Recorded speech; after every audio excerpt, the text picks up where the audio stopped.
I went from believing that Islam was the antithesis to Christianity because I didn't know anything about it, to genuinely wanting to convert to Islam. And then as I continued to study and read, Islam actually reaffirmed and reestablished my faith in Christ. And I don't think that this is a very common experience, so I'm going to explain why this happened, because it has been a very interesting journey, and I haven't talked about this yet because I've been trying to find the right words to explain. So growing up in a Protestant environment, I never felt deeply spiritually connected to the Christian tradition. And I do believe that that is just because a lot of Protestant denominations are kind of void of that spiritual depth. And so my knowledge outside of actually studying and researching was that that's what Christianity is. And I just couldn't connect to it. I did begin reading some other books about Christianity. I started reading a little bit about Catholicism. I tried to read a little bit on like Christian mysticism, and I just kept struggling with Jesus's divinity. And so when I found out that Muslims actually revere Jesus, they see him as a prophet, they see him as the Messiah who's going to come back and defeat the Antichrist, I was like, oh, wait a minute. I did not know that. I also had no idea that Islam was an Abrahamic religion. I had no idea. I didn't know anything about it, like I said.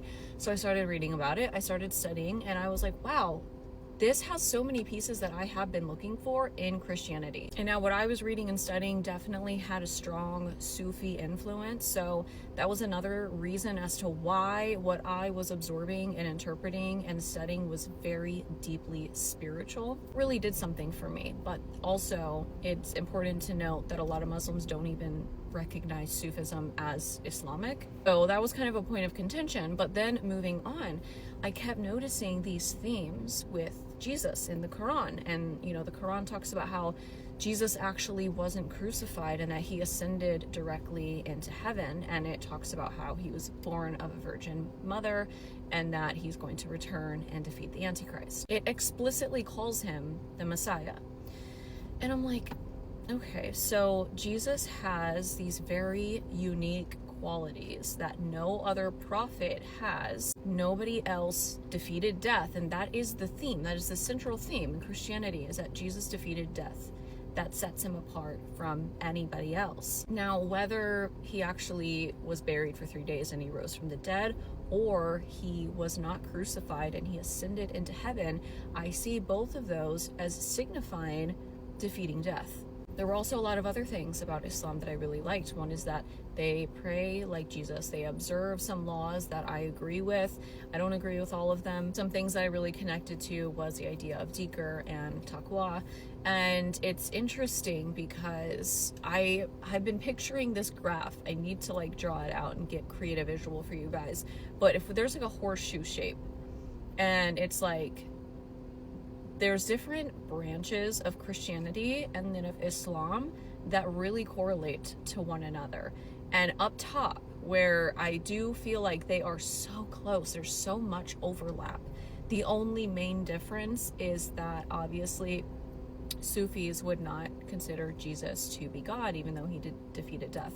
So up here, I would see Orthodox Christianity and Sufism. They are so similar in so many ways, and I do feel like Orthodoxy has maintained that very important piece. And then you would see like Catholicism, and then like Sunni Islam, and then down here you would see some evangelicals, and then maybe some Salafis. I don't want to get too far into that, but this leads me into the idea of theosis, which is a central theme of Orthodoxy, and I feel like that is what everybody else is missing. That is the point. That literally is what people that follow a right-hand path are trying to do. And that was my struggle with Protestantism, was that it just felt so much more conceptual, and it was all about the idea or the thought or the belief rather than actually trying to practice union with Christ, to practice union with God through Christ, because Christ paved the way. Christ defeated death, which means that we have been redeemed from our eternal mortality if we so choose, or if God's grace even grants us that ability. And something that I think a lot of people do not catch is that Islam is very, very, very similar to Messianic Judaism.